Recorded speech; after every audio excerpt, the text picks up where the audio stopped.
차트는 이렇게 내가 뭘 킬 줄인지 알겠어. 그러면 이제 오른쪽에 큼직한 게 있죠. 이게 뭐냐면 종목입니다. 종목이에요. 코인 종류라는 거죠. 네.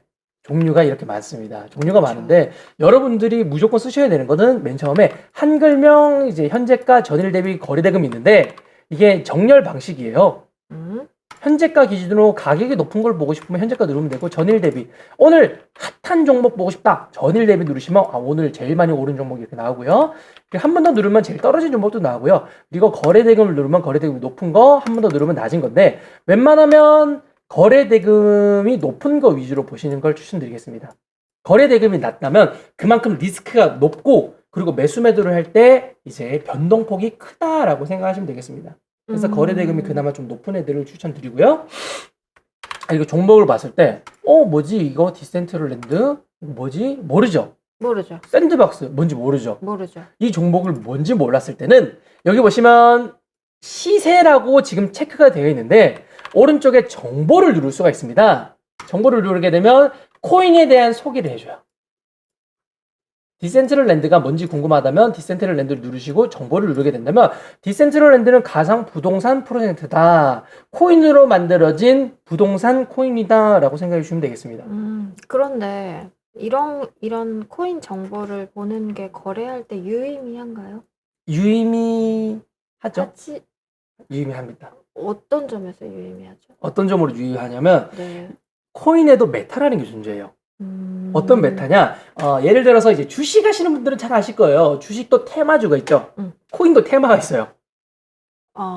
코인도 테마가 있기 때문에 뭔 말인지 알겠다. 네. 디센트럴랜드는 가상자산 부동산이죠. 그치. 그러면 이제 NFT나 게임 종류로 묶여요. 그러면 이제 그 관련된 코인들이 올라갈 때 같이 올라가게 됩니다.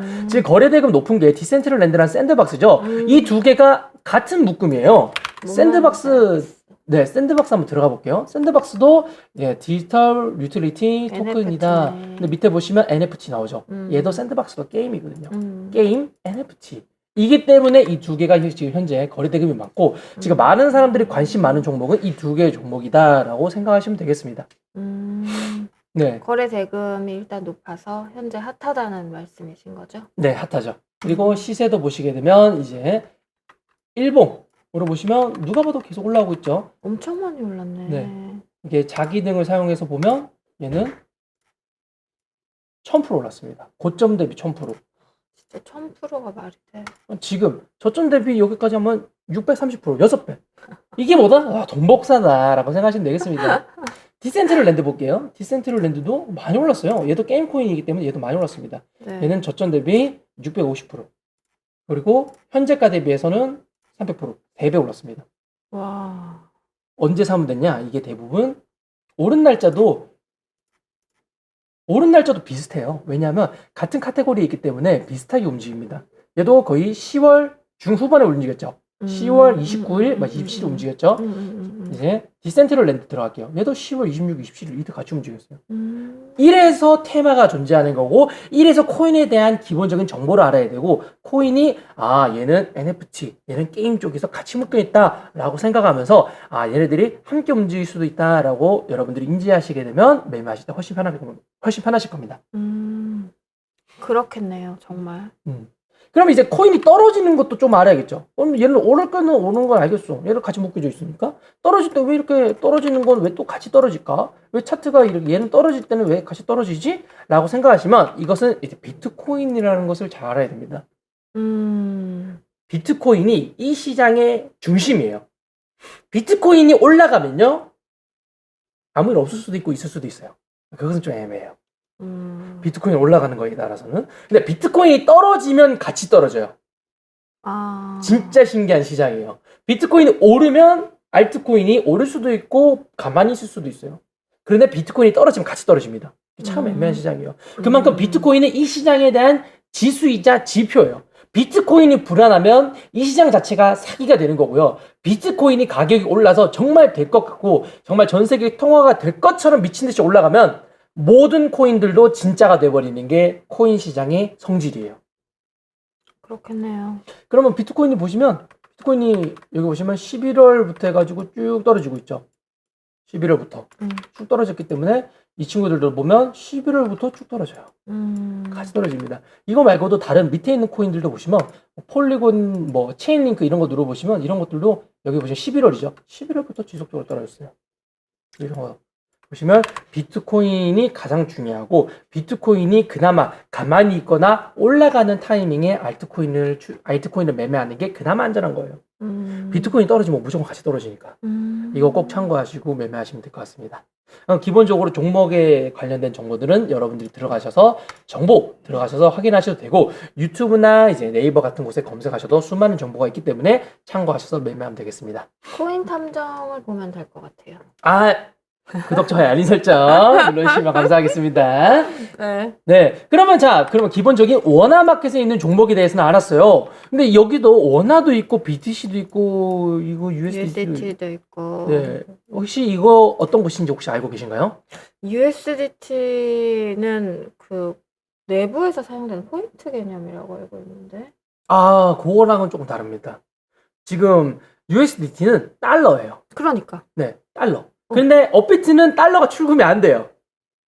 그것도 신기하네. 네, 업비트는 달러 입출금이 안 되기 때문에 USDT는 매매하시면 안 돼요.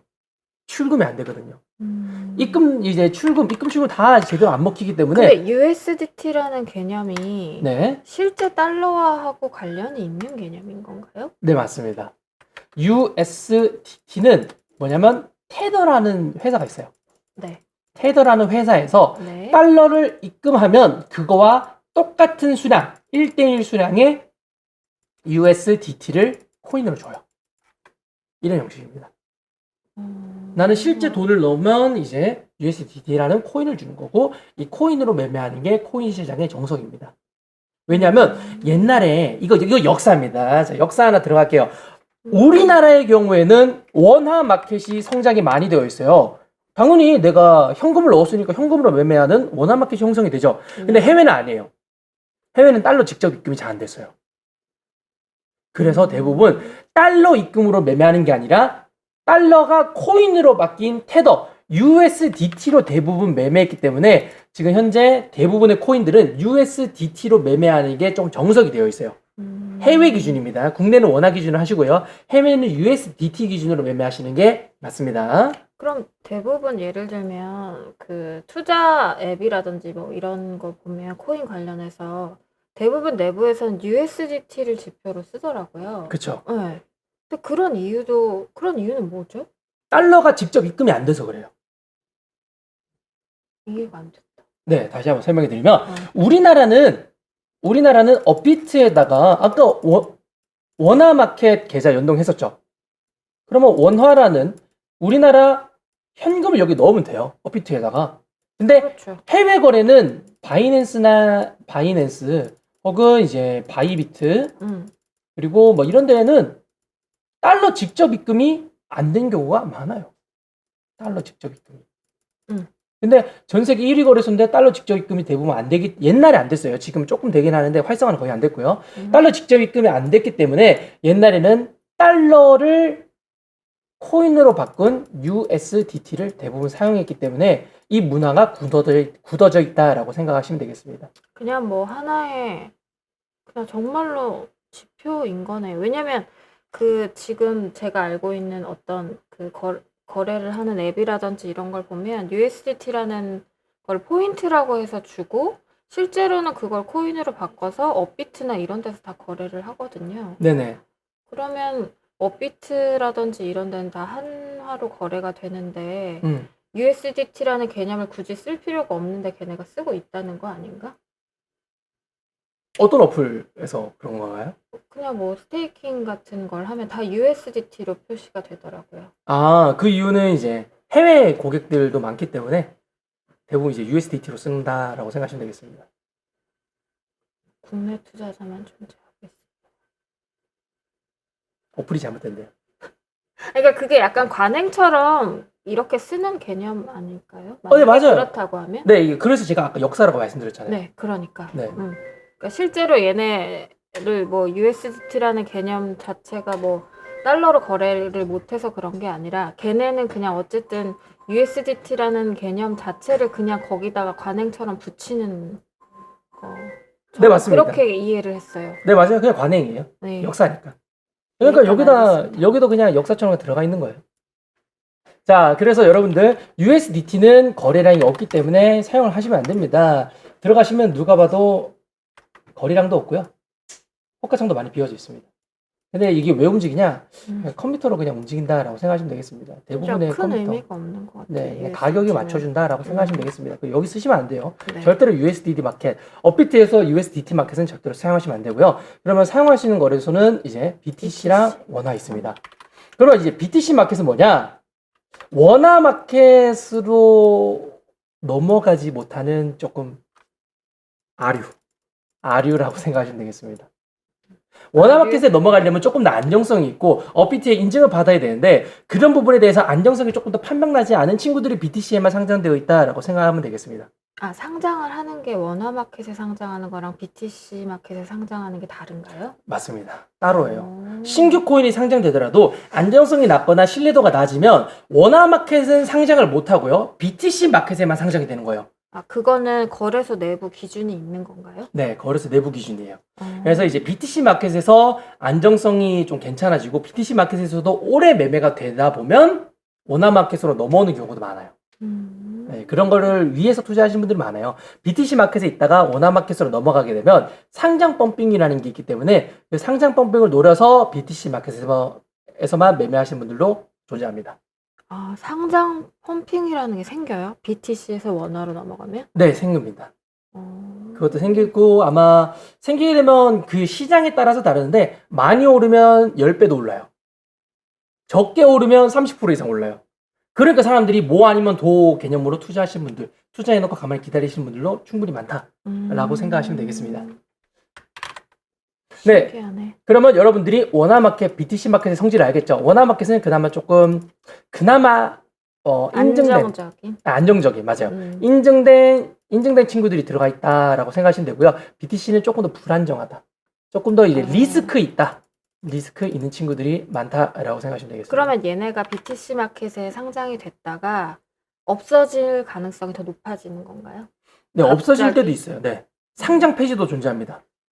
그러니까 원화 마켓도 상장 폐지가 있고 BTC 마켓도 있는데 BTC 마켓에서 올라갔다가 사라질 확률이 더 높은 건가요?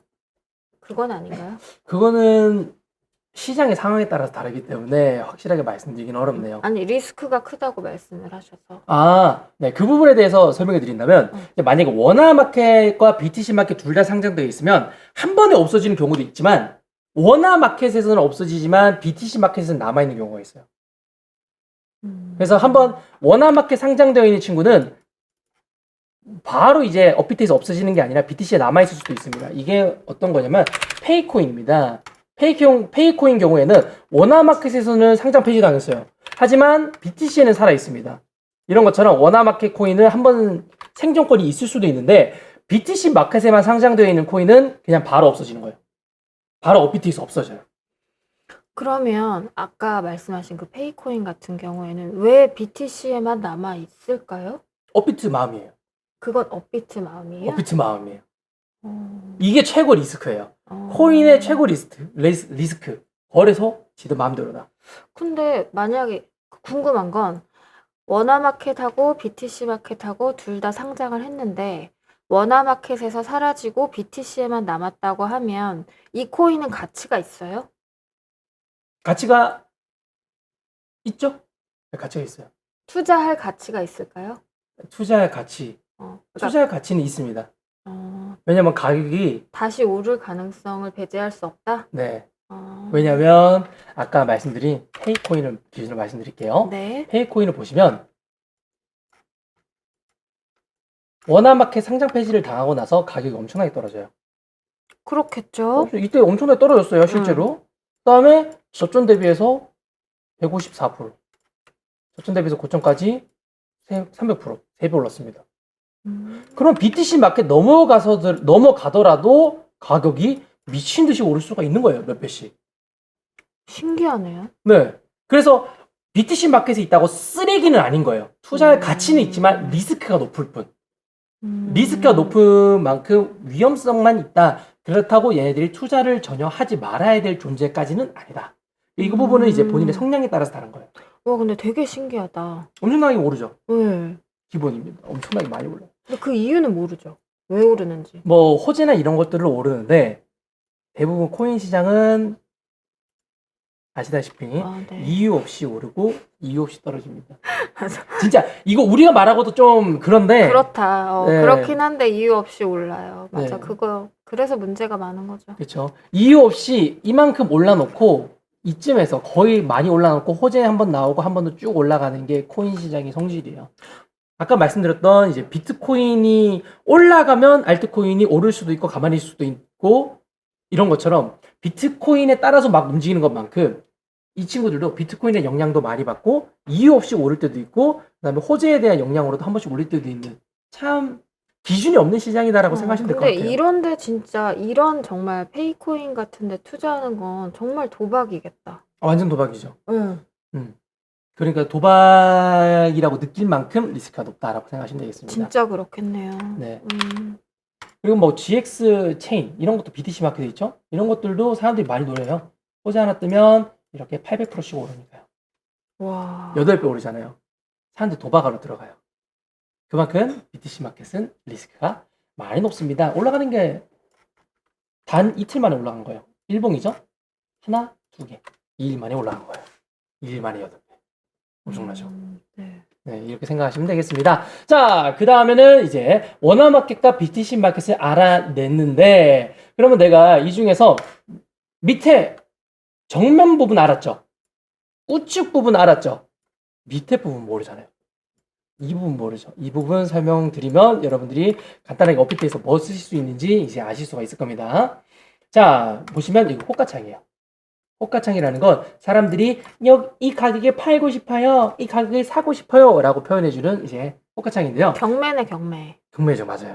내가 원하는 가격에 넣고 매수 매도를 진행하시면 되는데, 내가 그냥 보고 싶은 데에서 매수하셔도 되고, 아니면 내가 좀 차트를 본다 싶으면 나는 이거 멀리서 보니까 이게 더 떨어질 것 같아, 이거 그래도 한 4,500만 원까지 떨어질 것 같아 하면 여러분들이 원하시는 가격을 이렇게 4,500만 원을 적고 사고 싶은 금액에 대한 이제 부분을 넣고 주문을 넣으시면 됩니다. 아니면 가까이 있는 호가창으로 난 바로 사고 싶어 하면 이렇게 호가창을 바로 클릭하시면 가격이 바뀌어요.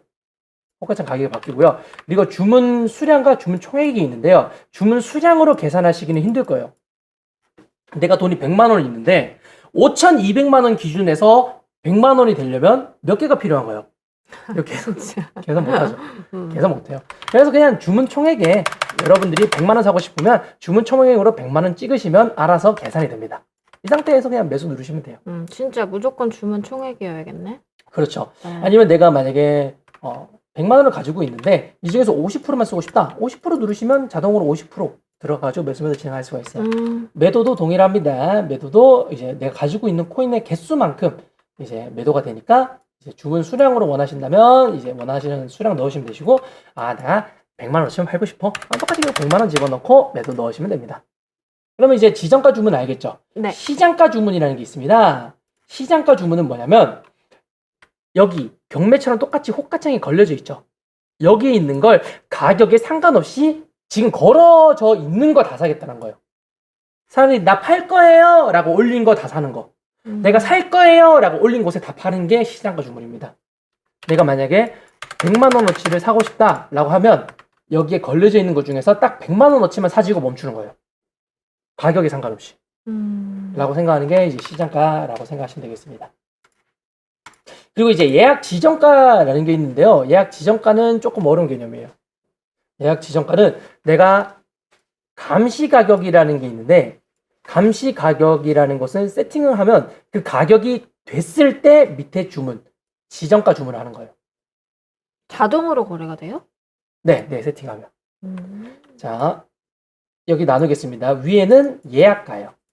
감시 가격인데 예약가라고 생각하시면 되고요. 밑에 부분은 똑같은 지정가예요.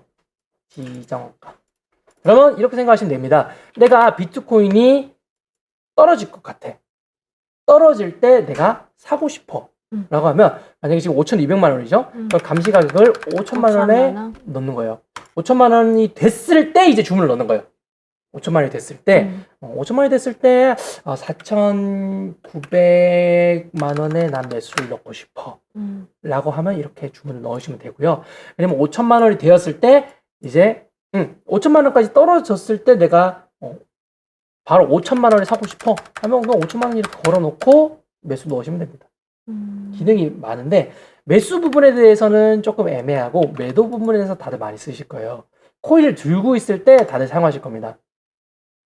매도 부분에서 예약 지정가를 추천하는 이유는 이것 때문이에요. 지금 내가 코인을 샀어요. 코인을 샀는데 떨어지고 손절하고 싶잖아요.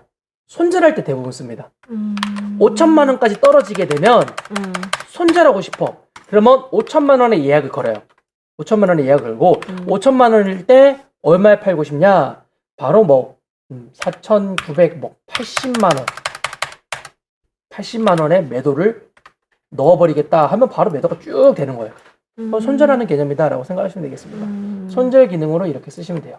자, 그러면 이제 주문 지정가, 시장가, 예약 지정가를 알려드렸는데 이 부분에 대해서는 이제 다 이해되셨나요?